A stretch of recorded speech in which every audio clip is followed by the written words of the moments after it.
Hey,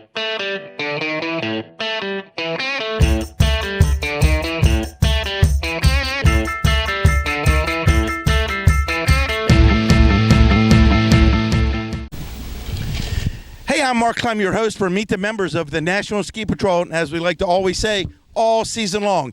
Hey, folks, we're still up here in Hurricane Cove at the 11th Annual Certified Boot Camp, and we've went through a plethora of people today. We talked to people from all over the planet, but I tell you, we have a legend, a true legend here. And in an organization that is full of characters, I think we've picked out the character that is the face of the National Ski Patrol, Justin Guth. Justin, you said you've been ducking me for 5 years. I've only been doing it for 4 years, so you must have been way out the road there waiting, thinking it was going to happen. But Justin, welcome to the 11th Annual Certified Boot Camp, and you have a lot to do with this show up here. This year, I play a little bit more important role. It's a year that we're doing risk management. This is, I believe, my 9th or 10th year coming here. I obtained OG status where now I'm in the cabin. I don't have to 10 out with all the lower kind. But yeah, with the stairs like me. Yeah, exactly, exactly. The lower kind, folks. Can you believe that? Yeah, my apologies. Yeah. So Justin, you said you had a more important role this year than you have in the past. You organized one of the scenarios, the mountain bike scenario. I guess we can throw it out there now that everyone's done it. Sure. And just talk about what goes into that. And do you look for things to like, I'm going to make these guys look really bad and we're going to reel them back in? No, it's a little bit of both. I think it's really easy to learn from mistakes, especially mistakes from others.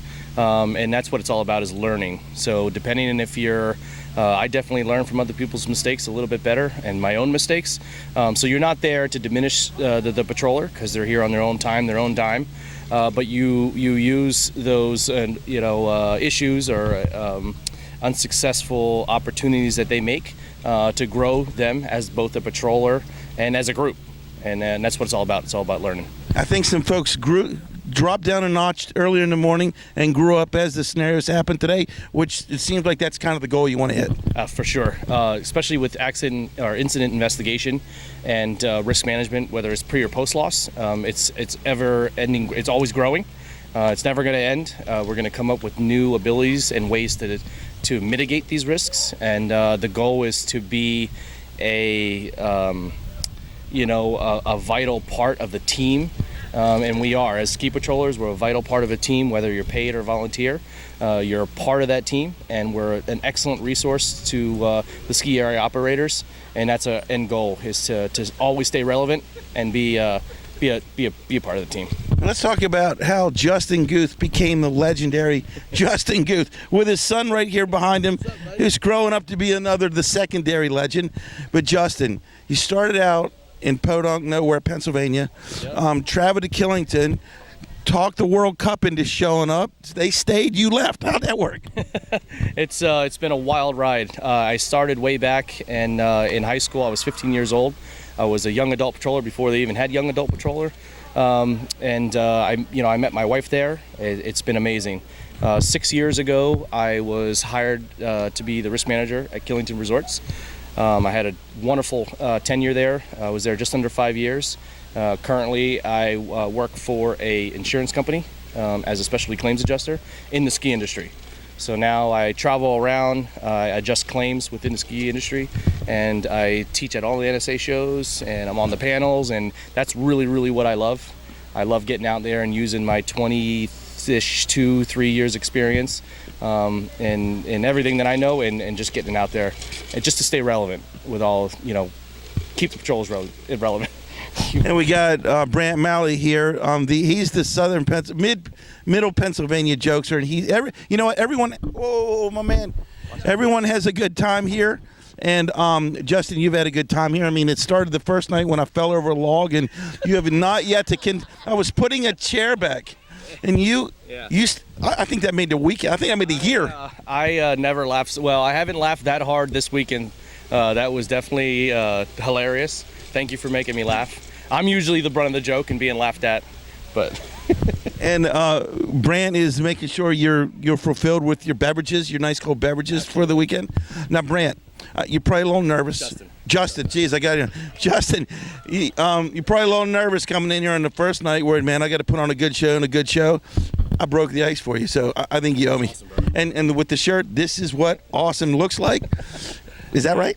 Yeah, it goes all the way back to a certified event where I had a woman I never even met came up to me and just say, "Wow, you're awesome," or "You're amazing," and I get joked about it all the time, and that's how I ended up with the shirt. See, if somebody told me that, other than Justin, I would say, "Yeah, I made that one up." You know what? I believe it. For whatever reason, I believe it. There was multiple witnesses. And we won't go into that because we don't want to take any witness statements, we don't want right? to tell any stories. No stories. A lot of stories with Justin Guth over the years. A couple stories you can't tell, a couple stories you can tell, a couple stories that nobody knows yet. Justin, how much fun have you had as a ski patroller? What I can tell you is that in the 3 years of doing this, it's literally changed my life for the better. I have met my wife. I met my best friends through this. I've traveled all over the country doing this, technically world now, and I never would have stayed. It's really hard to make money in the ski industry, and I managed to find a way to do it after all these years. It's been a blessing and an awesome opportunity. I can't speak any better for the NSP and the direction that it's going. We've always had our ups or downs, and we're heading on that uphill track right now, and we're doing fantastic. We're making big moves. We have the right people in the right places, and hopefully we continue that. We continue the volunteerism. We continue getting our youth involved, because that's what's most important. With Chris Toda and Jason Tumula? Oh, man. Are they getting the YAP program going? These guys are killing it, man. I'm heavily involved with the YAP program on the S&T side. I'm strictly transportation oriented. Yeah, those who ski do OE. Those who those who can't ski do OEC. Those who can't.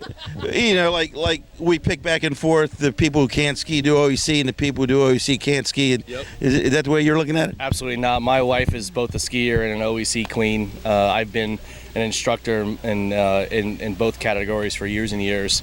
You pick what you love and you stick with it. I still do them both. I think I'm going to retire from OEC this year. And stick with the OET, but it's what I do. It's what I do relatively well, so I'm going to stick with it. But it's been life-altering and life-changing. It's been a great experience. Now, we've been wandering around the base camp here for a few days, and I haven't really seen you over there in Section 8 much. Are you allowed over there? I am allowed over in Section 8. The problem with Section 8 with me is that I tend to degrade when I go over there, and more stories occur. So now that I got two little guys here with me, and my wife to keep me, on the short leash, I go over there late at night for a little late night cocktail, and then I retreat back to my room, and everyone behaves. Now, there's some good guys over there. You got Russ and Sumla and those guys over there. So they're not all that bad, are they? They're awesome. They're PSPA guys. I'm PSPA certified as well. So yeah, we click, we go, we drink, we hang out. Yeah. So, we're winding things down here. Well, actually, I guess we're kind of in the middle of the certified boot camp, but the finale always happens tonight on Saturday night with something down by the lake, something up in here for dinner. Yep. Anything you're going to do to remember that this was Justin Guth was here? I plan on telling some stories later on. There's always a Justin Guth telling stories session real late at night. When the hardcores are still hanging around the fire, I'll tell a few stories over the years of the debauchery that goes on. Hey, folks, again, if you want to be involved with guys like Justin Guth and just go through life having one great time and having fun skiing, hey, contact your local ski patrol director. If he's out having fun like Justin is, just log on to www.nsp.org, and the folks at the national office in Lakewood, Colorado will definitely steer you in the right direction. Justin, Jason, Brant, whatever. Justin, you're talking about the stories. All I'm going to say is, hey, catch our show every Tuesday and Thursday on YouTube, Facebook, and social media everywhere. And if you hear a story coming out of tonight or tomorrow or sometime in the future, just ask Justin, do I have my belt and do I have any shoelaces?